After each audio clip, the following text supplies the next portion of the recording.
서로 마주보며 했던 예배는 화면을 마주보며 하고 손으로 넘기던 성경은 손가락으로 넘기는 성경이 되었습니다.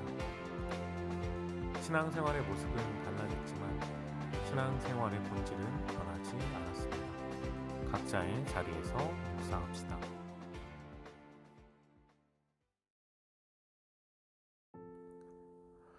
(3월 24일) 목요일 사순절 말씀 묵상. 오늘 함께 나눌 말씀은 마가복음 9장 1절부터 29절까지입니다. 마가복음 9장 1절부터 29절까지 말씀입니다.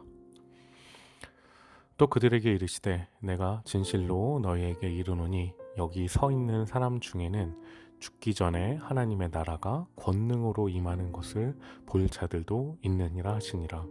엿새 후에 예수께서 베드로와 야고보와 요한을 데리시고 따로 높은 산에 올라가셨더니 그들 앞에서 변형되사 그 옷이 광채가 나며 세상에서 빨래하는 자가 그렇게 희게 할 수 없을 만큼 매우 희어졌더라.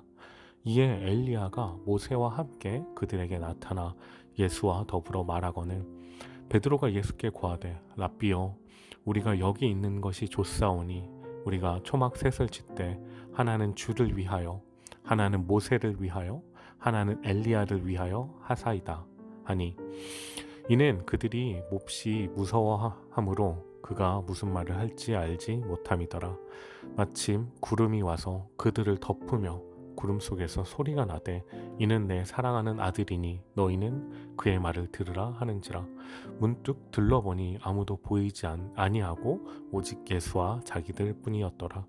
그들이 산에서 내려올 때 예수께서 경고하시되 인자가 죽은 자 가운데서 살아날 때까지는 본 것을 아무에게도 이르지 말라 하시니 그들이 이 말씀을 마음에 두며 서로 문의하되 죽은 자 가운데서 살아난 것이 무엇일까 하고 이에 예수께 묻자와 이르되 어찌하여 서기관들이 엘리야가 먼저 와야 하리라 하나이까. 이르시되 엘리야가 과연 먼저 와서 모든 것을 회복하거니와 어찌 인자에 대하여 기록하기를 많은 고난을 받고 멸치를 당하리라 하였느냐. 그러나 내가 너희에게 이르노니 엘리야가 왔으되 기록된 바와 같이 사람들이 함부로 대우하였느니라 하시니라. 이에 그들이 제자들에게 와서 보니 큰 무리가 그들을 둘러싸고 서기관들이 그들과 더불어 변론하고 있더라.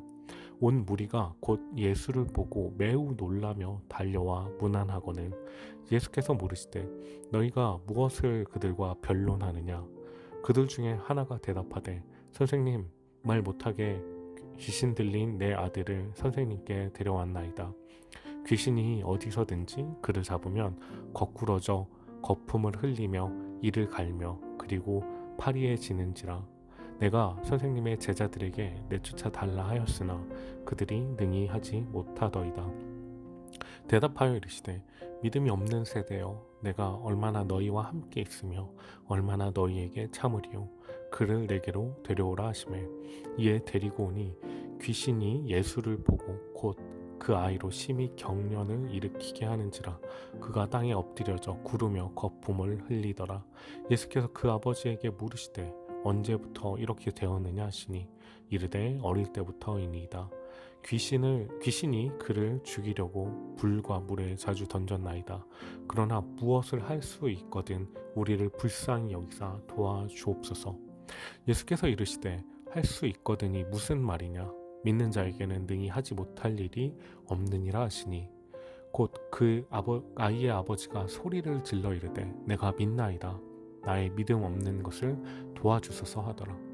예수께서 무리가 달려와 모이는 것을 보시고 그 더러운 귀신을 꾸짖어 이르시되 말 못하고 못 듣는 귀신아 내가 내게 명하노니 그 아이에게서 나오고 다시 들어가지 말라 하시매 귀신이 소리 지르며 아이로 심히 경련을 일으키게 하고 나가니 그 아이가 죽은 것 같이 되어 많은 사람이 말하기를 죽었다 하나 예수께서 그 손을 잡아 일으키시니 이에 일어서니라.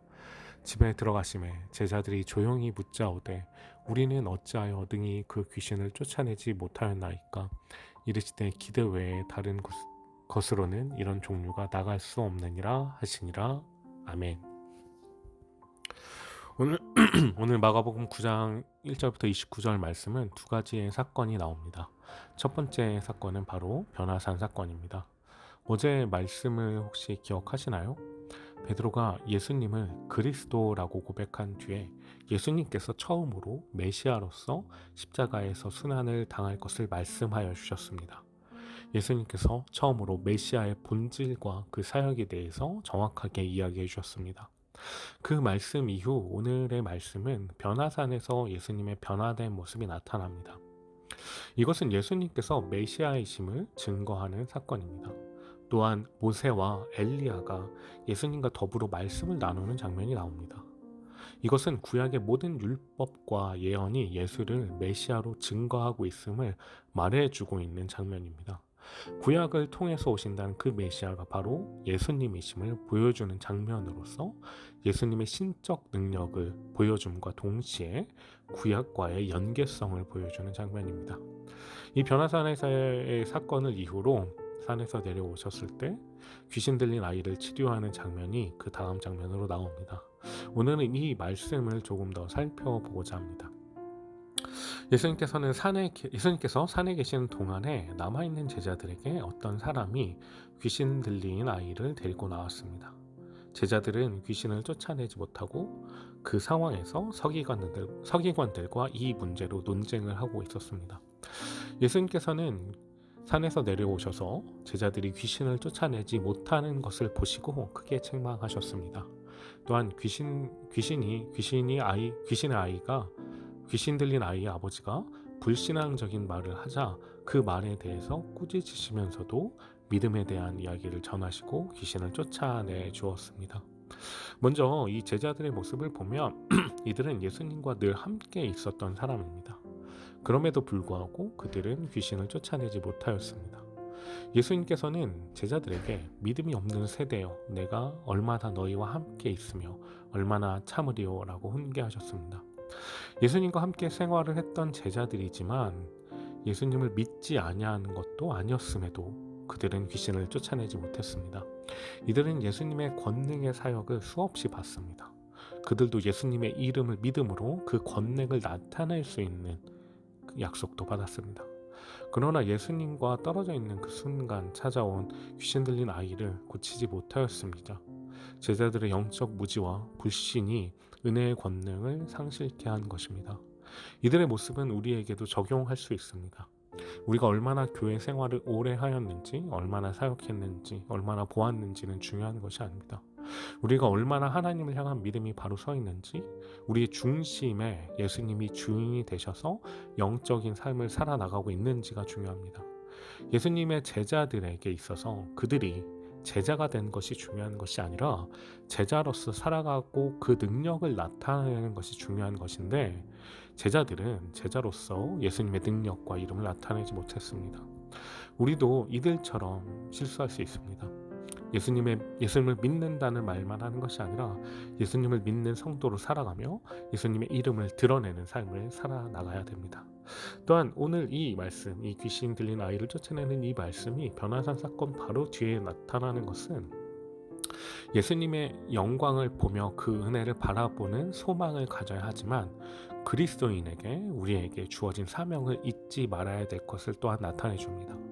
예수님께서 변화산에서는 영광스러운 모습으로 계셨지만 거기서 머무는 것이 아니라 이 세상에 내려와서 다시 사역을 감당하셨습니다. 자신이 감당할 사역들을 낮은 자리에서 다시 맡아서 하셨습니다.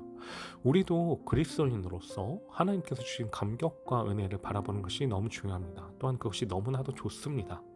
그러나 그것만을 바라보는 것이 아니라 우리에게 맡겨진 자리에서 사명을 잊지 말고 감당해야 될 것입니다. 우리에게 맡겨진 자리에서 우리가 예수님처럼 우리에게 맡겨진 사역들을 감당해야 되는 것입니다. 그것이 올바른 신앙이라는 것입니다. 교회에서만, 교회 공동체에서만 우리가 신앙생활하는 것은 올바른 신앙생활이 아닙니다. 우리에게 맡겨진 자리, 정확하게 말하면 직장과 학교, 우리가 속한 모든 공동체에서 하나님을 따르는 사람으로 살아가면서 그곳에서 예수님의 말씀을, 그 교훈들을 나타내는 사람으로 살아나가는 것이 올바른 신앙생활입니다. 지금 여러분들이 어디에 가고 있든지 어디에 있든지 여러분들의 자리가 또한 신앙생활을 나타내는 자리가 되어야 된다는 것입니다. 예수님의 영광스러운 모습도 있었지만 낮은 자리에서 더러운 귀신을 쫓아냈던 사역들을 맡아서 담당하시고, 더 나아가서 십자가의 고난을 말씀하시는 예수님의 삶의 모습이 제자로서의 우리들이 그 모습들을 닮아 나갈 수 있도록 살아나가는 귀한 하나님 자녀 되길 기도합니다. 여러분들의 오늘의 자리가 하나님께서, 예수님께서 맡겨주시는 사역의 자리, 사명의 자리임을 늘 기억하면서 그곳에서 하나님과 동행하며 하나님의 사역들을, 하나님의 사랑을 전하는, 감당하는 귀한 하나님의 자녀 되길 간절히 기도합니다. 기도하겠습니다. 주님 감사합니다. 오늘도 우리에게 새날을 주시고 아버지의 말씀을 들으며 아버지의 말씀을 읽으며 하루를 살아갈 수 있게 하시면 감사드립니다. 아버지, 이 변화선 사건의 말씀과 귀신 들린 아이를 고쳐주시는 예수님의 그 두 가지의 사역을 대조하면서 오늘 말씀을 묵상하였습니다. 하나님께서 주신 은혜와 하나님께서 맡겨주신 나의 사명을 우리가 감사함으로 기쁨으로 바라보며, 또한 우리에게 맡겨진 자리가 어렵고 힘들지라도 그 낮은 자리에서 주님의 은혜를 감당하며 나타내며 주님의 권능을 드러내는 귀한 제자로서의 삶을 드러내는 귀한 청년들 될 수 있도록, 귀한 하루가 될 수 있도록 주님께서 언제나 함께하여 주시옵소서. 우리 귀한 청년들 주님께서 함께하여 주시고 축복 내려 주실 것을 믿사오며 이 모든 말씀 우리 그 주 예수 그리스도의 힘으로 기도드립니다. 아멘. 사랑하는 여러분, 오늘도 주님의 영광과 주님의 은혜와 또한 여러분들에게 맡겨주신 사역의 자리에서, 여러분들의 자리에서 주님의 빛을 비추는 귀한 청년들로 살아나가길 간절히 소망합니다. 우리는 내일 다시 동일한 시간에 만날게요. 안녕.